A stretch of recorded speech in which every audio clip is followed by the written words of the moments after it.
So when we think of parasites, we tend to think of negative consequences.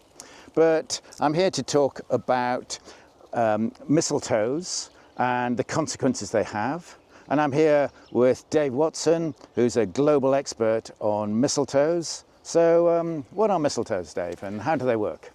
Okay, so they're parasitic plants. They rely on the tree that they're attached to for all of their nutrition.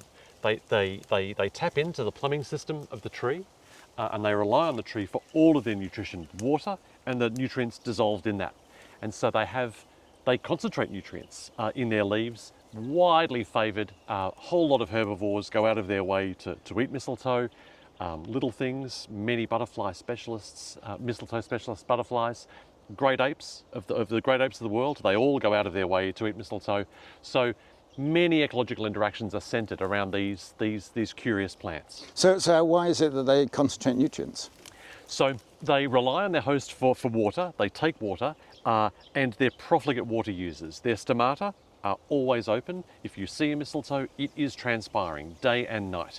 And so dissolved nutrients in the xylem liquid that they get from their host concentrate in their living tissues. And that's one of the reasons they're so highly favoured by herbivores.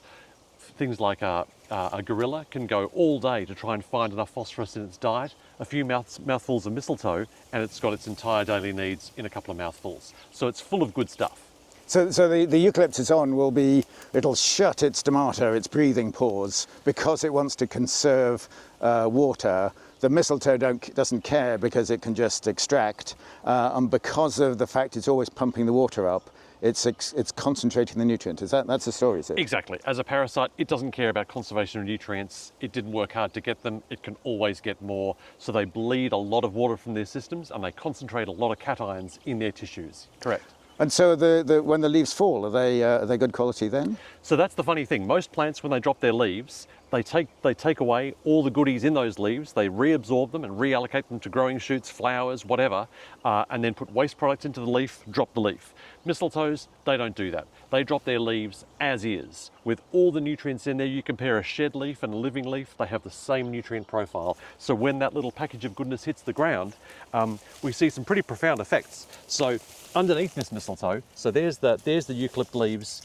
They really don't decompose. We call that recalcitrant litter. It's got tannins in it. It's got lots of nasties. It just sits there. Mm-hmm. But the mistletoe leaves, they don't last very long. They've got a much higher nitrogen content. They're not structurally defended. Bacteria, fungal communities, they gobble that up really quick. And we see a really profound effect of adding just a little bit of mistletoe to the forest floor. It has a pervasive effect on diversity all the way up the food web.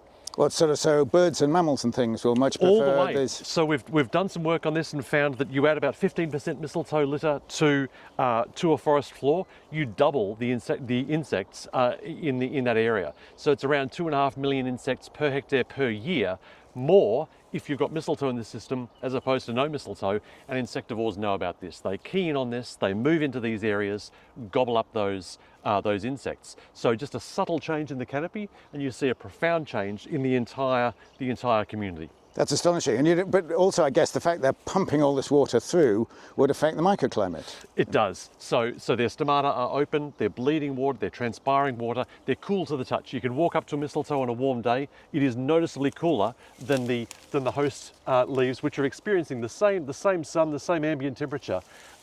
First peoples know about this, they gravitate towards mistletoes. Many canopy-dwelling mammals, birds, selectively roost and nest in mistletoe for that ameliorated microclimate. It's strikingly different, isn't it? It is. It's obviously it's not degrees subtle. different. It is. Yeah, that's astonishing, the impact. And yeah, as you say, that must have an impact on the whole community. It does. So do you think there are community level consequences of having mistletoe? Yeah, so we've looked at this. So we've done large scale experiments. We've removed all mistletoes from an area and left another patch, a series of woodlands untouched. you lose 30% of your birds if you take mistletoes away. It's not a subtle effect, it's a very dramatic effect, and it's not so much the frugivores and the nectar feeders that drop out. They can get food elsewhere. It's those ground foraging insectivores that seem to be most sensitive to this. They need a steady source of high quality prey, and where there's mistletoe, you've got a lot of them and they're concentrated and defendable. So you see a direct effect. So when I started off, I talked about them being parasites, and parasites have negative connotations. Is that, you're saying there's actually lots of positive aspects? Correct. To this tree, that's about the same effect as a shaded branch. It's got a branch that's taking, but not giving. So this tree might suffer a little loss, and if that tree's having trouble paying its bills, it doesn't have enough water, it doesn't have enough nutrients, it may suffer reduced growth rates. But this area of woodland we're standing in will benefit because of the impact of this plant freeing up those nutrients from this long-lived host and making it available to the whole assemblage of animals and plants and fungi and bacteria that occur here. It's fascinating, and I guess it's a sort of an underestimated impact. You don't really hear that much about it, but it is, as you say, we think of parasites as bad things, but in this case, there's really good evidence to suggest that parasitic plants really are ecological keystones. They punch well above their weight. That's fascinating. Thank you.